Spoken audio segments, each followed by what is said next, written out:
آپ کے آقا و مولا نے ارشاد فرمایا قیامت کے دن میرے سب سے قریب وہ ہوگا جو کثرت سے میرے اوپر درود پڑھنے والا ہوگا.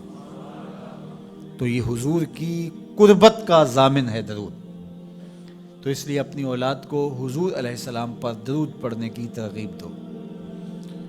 بچپن میں ہی اپنے گھر کے اندر مجالس درود قائم کرو.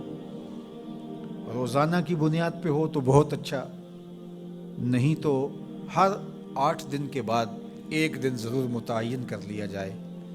جمعۃ المبارک کے دن کثرت کے ساتھ درود پڑھنے کی ترغیب دی گئی ہے اور فرمایا اس دن فرشتے حاضر ہوتے ہیں. تو حضرت ابو درداء رضی اللہ تعالی عنہ نے عرض کی یا رسول اللہ صلی اللہ علیہ وسلم، آپ کی حیات طیبہ میں تو ٹھیک ہے، لیکن جب آپ انتقال کر جائیں تو کیا اس کے بعد بھی یہ عمل جاری رکھا جائے؟ ابن ماجہ میں یہ روایت موجود ہے. تو حضور علیہ السلام نے حضرت ابو درداء سے فرمایا ہاں میرے وصال کے بعد بھی اس عمل کو جاری رکھنا، اور ساتھ ارشاد کیا کہ ان اللہ حرم علی الارض ان تاکل اجساد الانبیاء فنبی اللہ حی یرزق. اللہ نے مٹی پر حرام کر دیا ہے کہ وہ نبیوں کے جسموں کو کھائے. نبی قبروں میں زندہ ہوتے ہیں اور ان کو رزق بھی دیا جاتا ہے. تو کہا کہ یہ میرے بعد بھی میرے اوپر درود کے سلسلے کو جاری رکھنا. تو ایک مومن تو درود کے ساتھ جڑا ہوا ہے، وہ تو درود کے بغیر دن گزار ہی نہیں سکتا. الگ سے نہ بھی پڑھے تو اس کو نماز کے اندر درود پڑھنا ہی ہوتا ہے. درود ابراہیمی تو نماز کا حصہ بنا دیا گیا اور اس کو کثرت کے ساتھ درود پڑھنے کی ترغیب دی گئی. تو درود ایک ایسا وظیفہ ہے کہ جو اپنی زندگی میں جتنا زیادہ شامل کر سکتے ہو اتنا زیادہ شامل کر لو. ویسے بھی درود پڑھنے سے بچوں میں تقدس پیدا ہوتا ہے. بچے پاک دامن رہیں، عفت مآب رہیں، ان کی طبع میں تقدس رہے. آپ چاہتے ہیں، ہر ماں باپ چاہتا ہے. اور پھر دور موجود کے اندر جو فتنے ہیں تو بہت ضروری ہے کہ ہماری اولادیں تقدس مآب رہیں.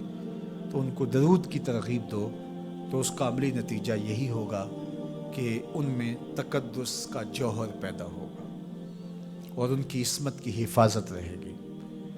اور درود شریف پڑھنے والے بچے اور درود شریف نہ پڑھنے والے بچے دونوں کی عادات میں فرق ہوتا ہے. درود پڑھنے والوں کی طبع میں رقت، لطافت، نرمی، محبت، شفقت جیسے جذبات پیدا ہوتے ہیں.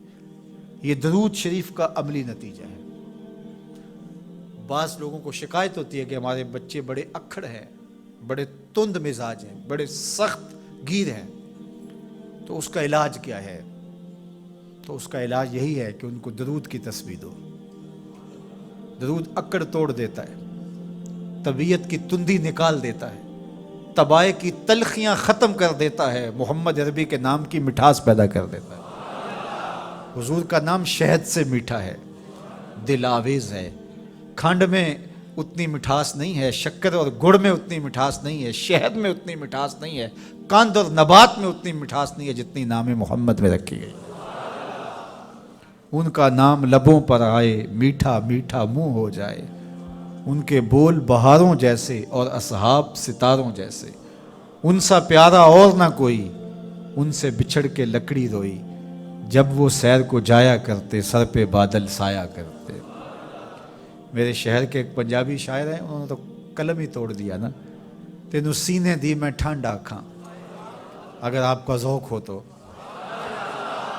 تینوں سینے دی میں ٹھنڈ آکھاں، شہد گلاب تے کھنڈ آکھاں.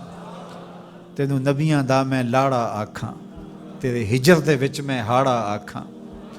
تو ان کا نام ہی میٹھا ہے، دل آویز ہے.